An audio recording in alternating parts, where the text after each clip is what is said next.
আচ্ছা, আমরা অনেক পাখির বাসা দেখেছি। অনেক সময় ছোটবেলায় অথবা মনের অজান্তে আমরা পাখির বাসা অনেক ভেঙেছি। কোনোদিন কি কোনো পাখির বাসার মধ্যে 2-3 দিনের খাবার মজুদ দেখেছেন?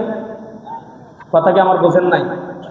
অনেকে আমরা পাখির বাসা ইচ্ছা করে হোক বা অনিচ্ছাকৃত ভাবে হোক আমাদের দ্বারা ভাঙ্গা হয়েছে, অথবা আমরা অনেক সময় ভাঙ্গা পাখির বাসা দেখেছি।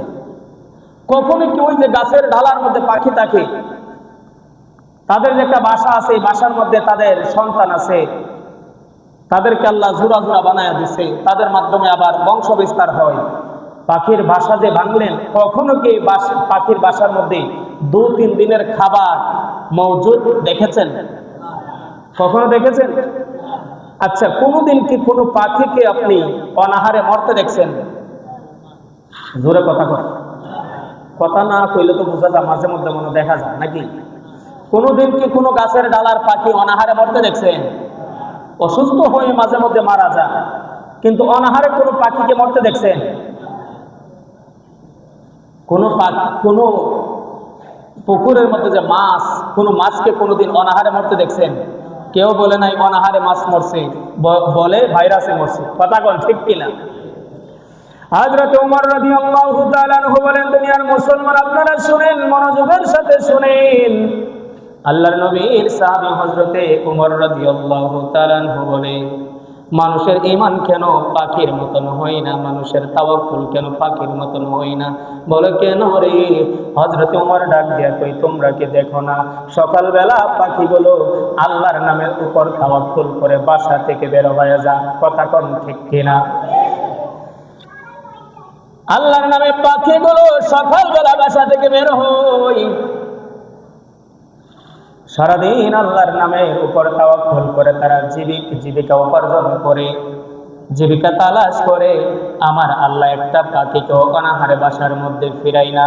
প্রত্যেকটা পাখিকে আমার আল্লাহ ক্ষুধার পেট নিয়ে ঘর থেকে বের হয়ে যায়, খালি পেট নিয়ে বের হয়, আবার পেটটাকে ভরপুর করে আল্লাহ তাদেরকে পাখির বাসার মধ্যে পাঠায় দেয়।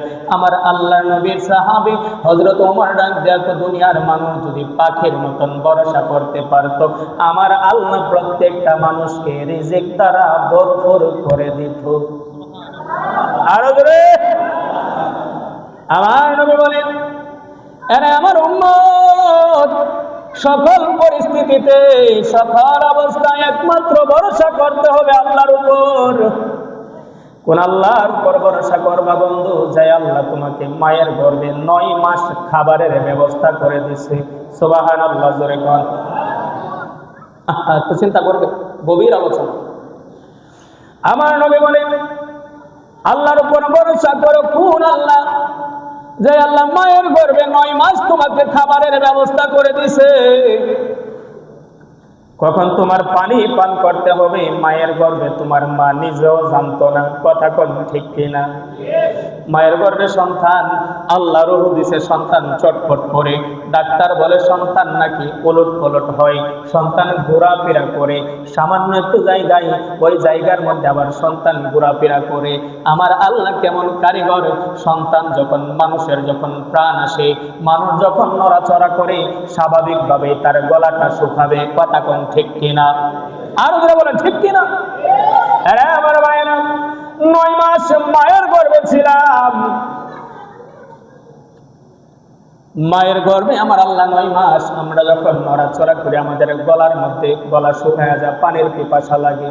আমার মা জানে না আমার কখন পানির পিপাসা লেগেছে, আমার কখন ক্ষুধা লেগেছে, আমার মা জানে না। আমার নবী বলেন, দুনিয়ার মানুষ তোমরা কি দেখো না মায়ের গর্ভের মধ্যে আমার আল্লাহ কেমন ভাবে ওই সন্তানটাকে মায়ের গর্ভ থেকে দুনিয়াতে আসার আগ পর্যন্ত খাবারের ব্যবস্থা করে। সন্তান কি খাবে মার চিন্তা করতে হয় না, বাবার চিন্তা করতে হয় না, সমস্ত চিন্তা আমার আল্লাহ করে রেখেছেন।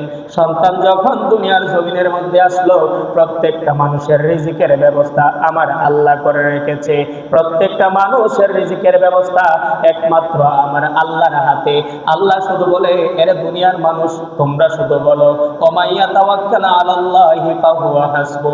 আমি আল্লাহ আর কিছু শুনতে চাই না, তোমরা শুধু অতটুকু বলবা, যারা আমি আল্লাহর উপর ভরসা করব করবে, ধীরতার সাথে, একনিষ্ঠতার সাথে আল্লাহর উপর যারা তাওয়াক্কুল করবে, আল্লাহ বলেন ফাহুয়া হাসবু, তাদের জন্য দুনিয়ার কোনো মানুষের প্রয়োজন নাই। সকল পরিস্থিতিতে একমাত্র তাদেরকে সাহায্য করবেন আমার আল্লাহ। আওয়াজ করে সবাই বলতে হবে আল্লাহু আকবার।